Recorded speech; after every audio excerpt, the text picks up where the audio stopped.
दलित पिछड़े सवर्ण को आपस में लड़ाओ।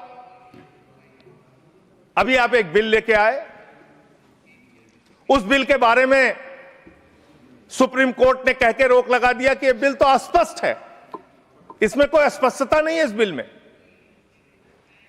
आप क्यों ऐसा बिल लेके आए जिसके कारण से पूरे देश का माहौल खराब हुआ? आपने झगड़ा कराया दलितों यूजीसी का बिल, और आप इक्विटी बिल जो लेके आए, आपने कहा इक्विटी कमेटी जो बनेगी उसको लेके आपने जो इक्विटी कमेटी बनाई उसमें तमाम बातें आपने ऐसी लिखी, पूरे देश में आपने झगड़े का माहौल क्रिएट किया। आप कभी भी और कहीं भी दलितों और पिछड़ों और आदिवासियों के हितैषी रहे ही नहीं है।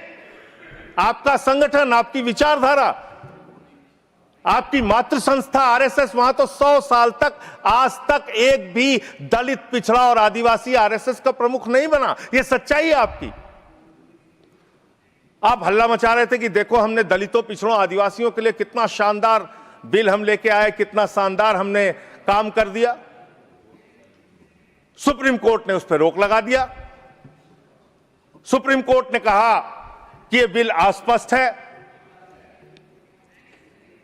आपने इस देश के अंदर विश्वविद्यालयों में आरक्षण को खत्म किया है, यह सच्चाई है मान्यवर। दलित, पिछड़े, आदिवासियों के लिए जो प्रोफेसर्स, असिस्टेंट प्रोफेसर्स की नियुक्ति होनी चाहिए, 80% से ज्यादा पोस्ट खाली पड़ी हुई है विश्वविद्यालयों में। और जो चीज आपके हाथ में है, आप दलितों, पिछड़ों, आदिवासियों के हितैषी कैसे हैं?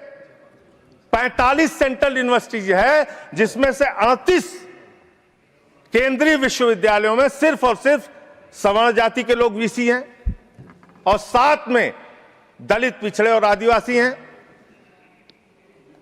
तो आप बताइए जी, आप बताइए, आप मुझे बताइए, आपको 45 में से 38 सिर्फ एक जाति के, सवर्ण जाति के लोग मिल रहे हैं और बाकी 7 आपने पिछड़ा, दलित, आदिवासी बनाया और आप कहते हैं आप दलितों, पिछड़ों, आदिवासियों के हितैषी हैं।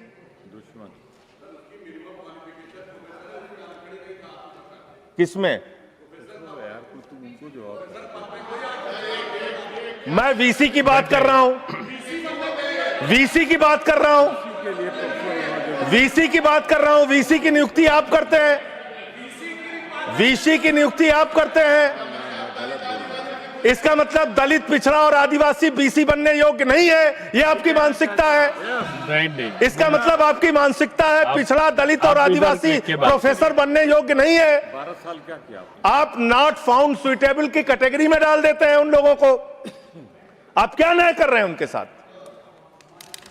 पूरे देश के हाई कोर्ट, सुप्रीम कोर्ट की हालत देखिए सर। देश का है सुप्रीम कोर्ट एक और 25 हाई कोर्ट।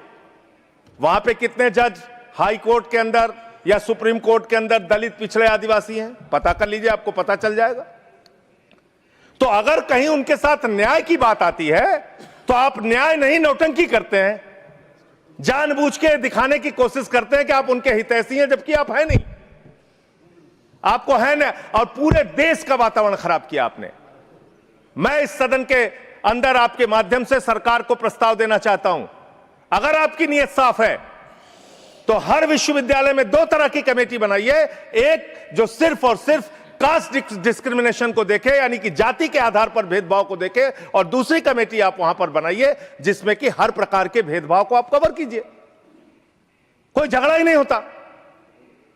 भाषा के आधार पर भेद, लिंग के आधार पर भेद, किसी भी प्रकार का भेद, उसको देखने के लिए एक कमेटी बनाते और जाति के आधार पर हो रहे भेद को देखने के लिए एक कमेटी बनाते। कोई झगड़ा ही नहीं होना था। आपने जानबूझ के झगड़ा कराया।